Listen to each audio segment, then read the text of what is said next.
once again, excuse the mess, where I have RCXs laying all over my desk, and nothing can make me happier.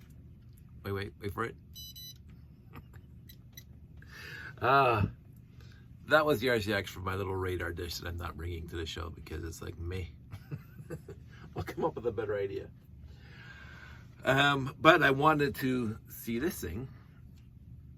This is the light sensor slash whatever to set the sensor off for the, you wave your hand over it and the door goes up and the ship comes out, or the ship goes in and the door comes out. I separated the two.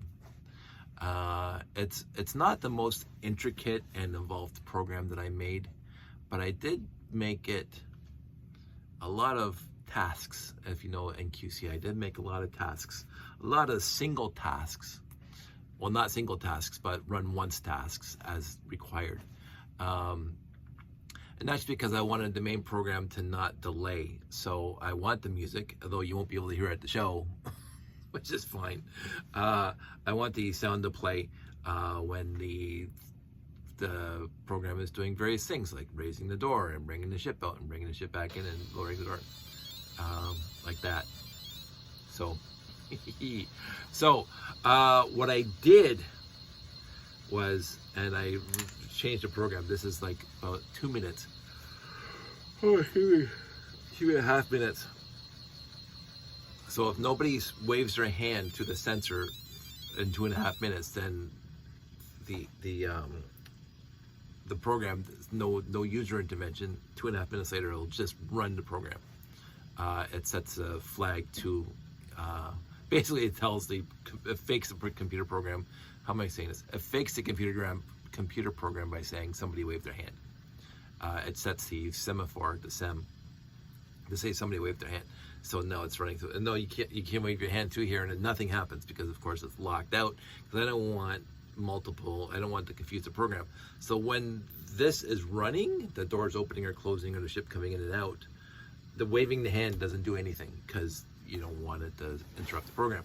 So I purposely placed blocks in there. So if the hand waving is set to 1, which means that either the hand got waved or it hit that timer of 2.5 minutes, then nothing happens interventionally until this whole thing's done, which is right about now.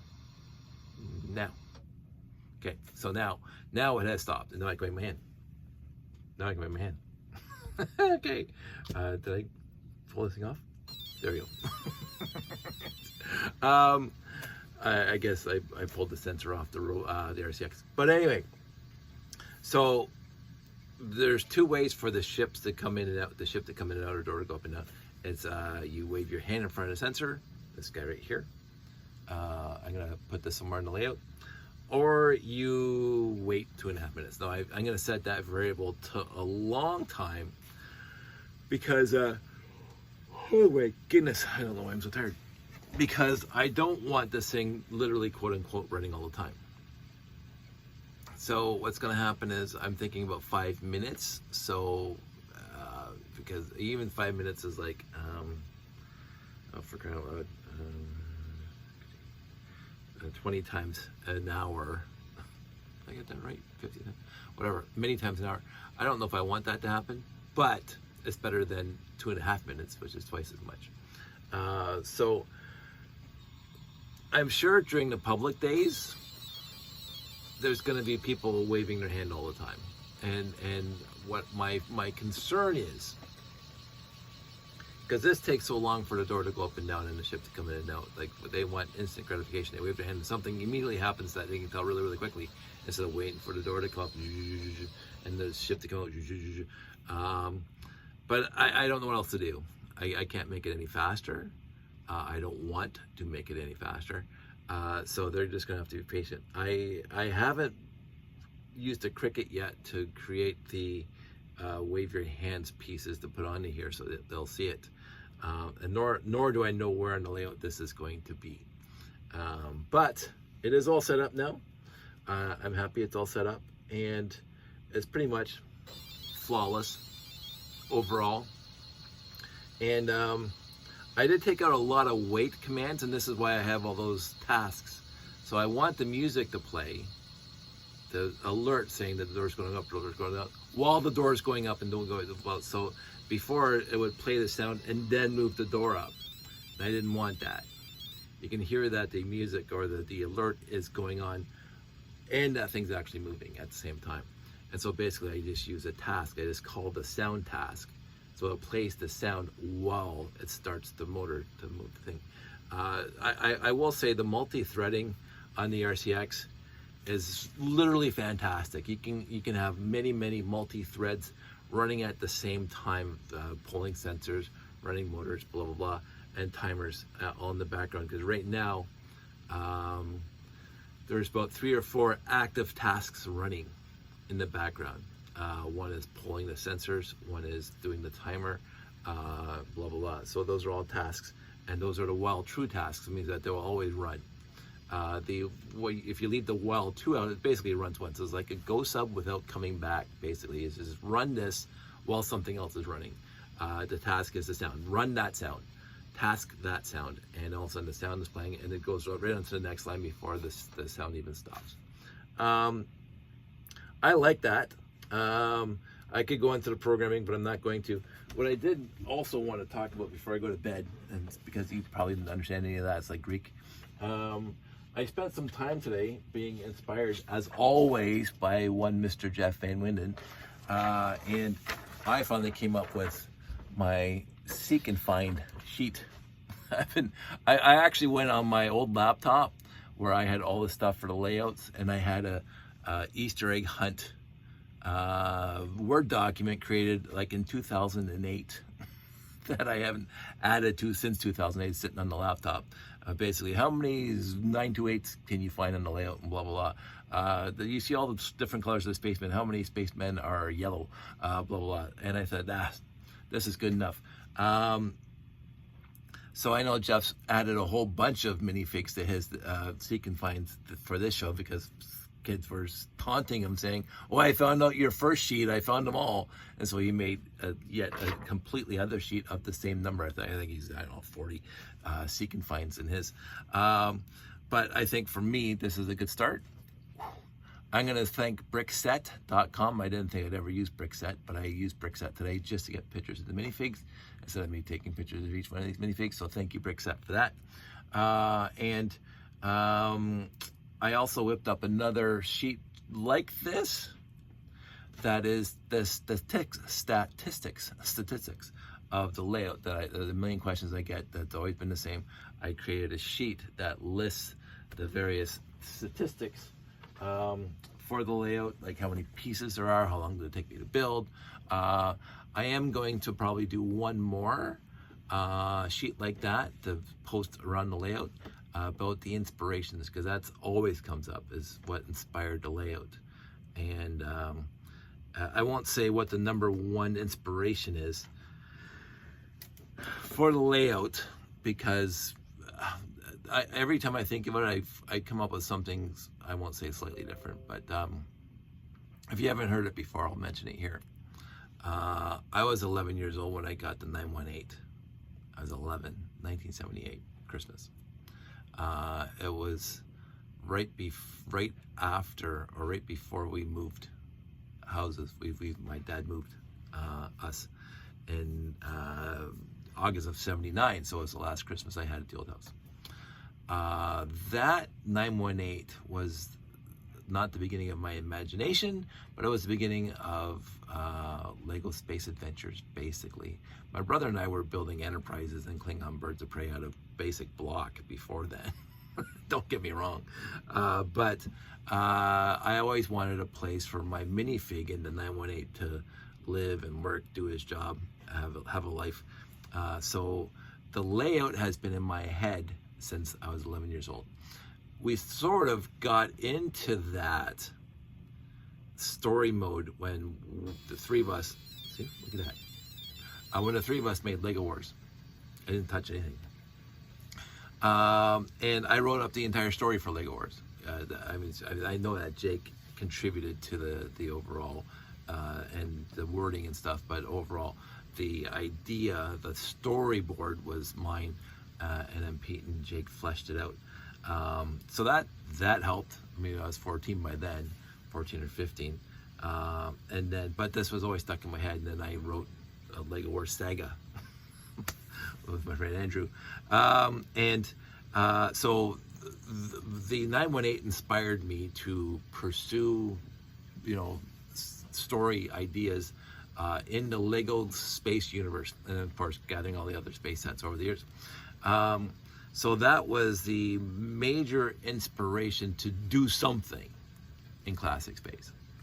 The specifics, I wanted a place for my minifigs to live, as I say, live, work, and do the jobs, and have adventures, and do stuff. So that's why I try to make the layout as in-universe as possible, so the minifigs look like they're doing something, and they can do something. So there's hollow corridors. The minifigs could walk through the corridors, kind of thing, if it was a real spot.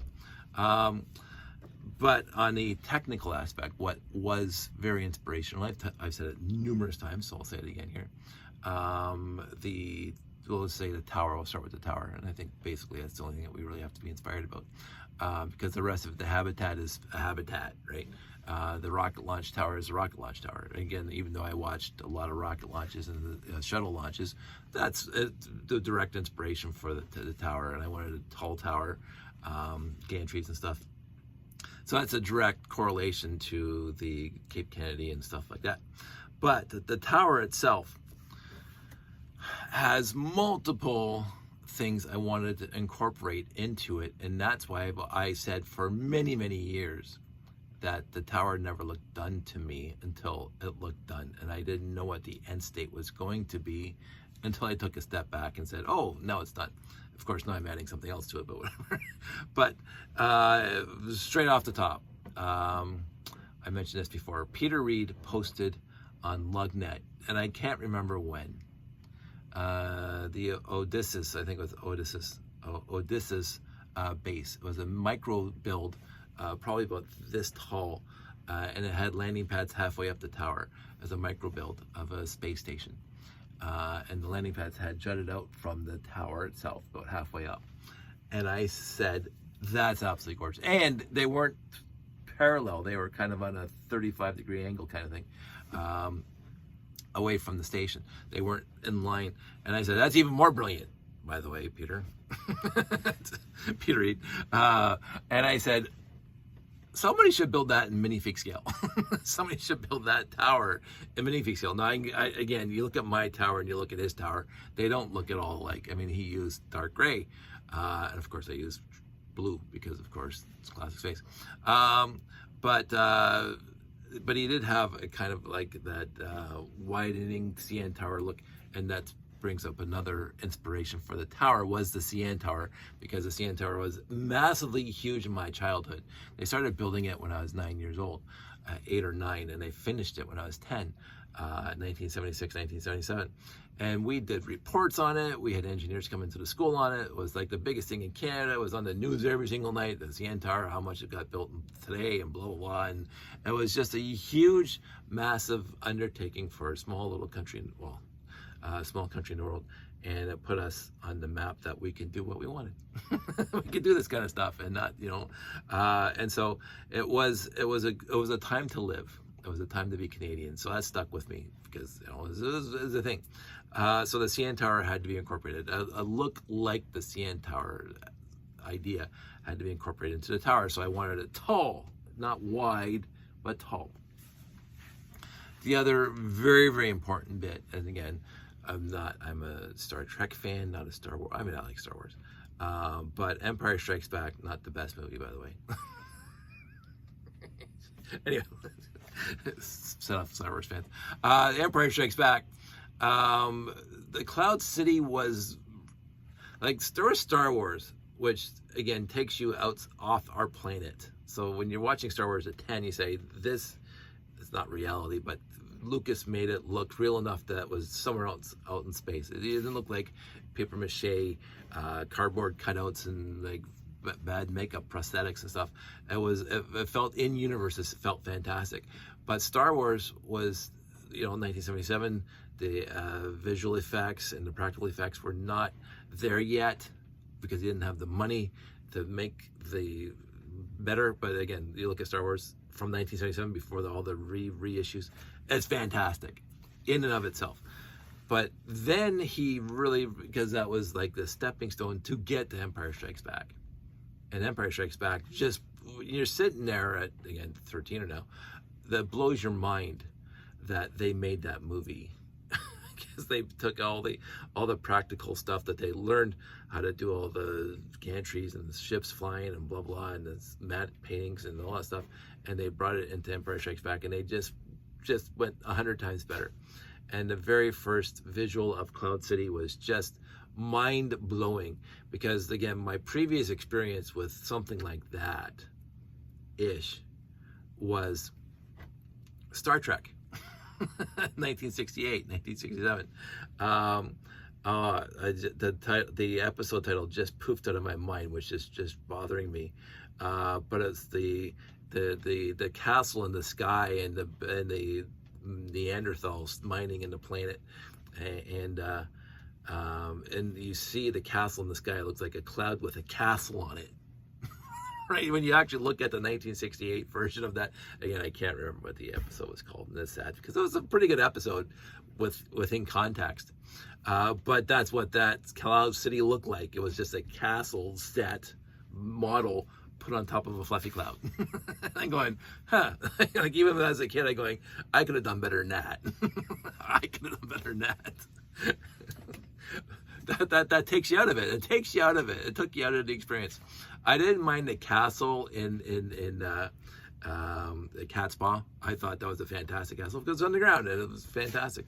I didn't mind the castle in the Trelane episode. It was just one of the best episodes ever. I didn't mind when other castles were there in the show because they were underground. But that castle in the sky just took me right out of that episode, because I'm going, if you're having a floating city in the sky, that's got to have some power behind it to keep it in the sky, blah blah blah. And so Cloud City and Empire Strikes Back, I'm sitting there just and then the Millennium Falcon lands on that, and it's a big ship, right? The Millennium Falcon's not a small thing. It's a big ship, and it lands on that landing pad that crops out far away from the actual Cloud City. It's just kind of hanging there in the sky. And I'm going, huh. So that stuck with me. I wanted that in the tower. And I'm going, because Peter Reed had those outcroppings of the landing pads. And I said, I got to have that, because Peter Reed's had that, and Empire Strikes Back had that. And it's one of my profound memories of watching Empire Strikes Back was that scene. I had 2001: A Space Odyssey, which is still, to this day, I will sit and watch it. It's not my favorite science fiction movie of all time. But if it's on right up until the end, which again, got a little whatever, I get it. But it's a fantastic movie for its era, and I will watch it. But the original space dock, just floating in space, the two circles, the two gerbil wheels kind of floating in space, that were unfinished, which I thought was a brilliant addition to the movie. That space station, you can see part of the curve was just girders and not fully filled in. I thought, nicely done, because most science fiction you watch, the ships are immaculate, they're finished, there's nothing wrong with them, there's no, it's done, whereas the space station was being built. That's the concept that you got from just looking at it. That is still, we're still building it. But I also like that ring, which comes on a whole bunch of other science fiction shows where you have a ring, an observation deck and a ring. And so I had to have that in there. I had to have an observation deck. And again, also hearkening back to Peter Reed's Tower, which also had that in it. I'm going to wrap this up pretty quick. So I'm going to turn this off because it's going to go again. So there's a few inspirations in the tower, and the rest of the layout just kind of evolved from there. And I wanted to get all that onto a sheet so people would be able to say, instead of asking me the questions, especially if I'm not around, they can just read the sheet, because everything's in there. So anyway, that's it. That's all. I'm going to pack it up now. I'm going to stop the program, and I'm going to turn off my laptop and shut down Windows XP on my virtual session, which I just love doing. Why is that doing up there? And I'm gonna go to bed because it is bedtime. And so that's it. That's all. I want you guys to stay safe. I don't know when this is coming out. I think a few days before the show. I'm going to be there on Thursday. I don't know if I'm going to be there Wednesday night, but I'll be there Thursday to Sunday. I hope to see you. And if I don't, I'll see you in the flip side. You guys all stay safe, take care, and I'll talk to you soon.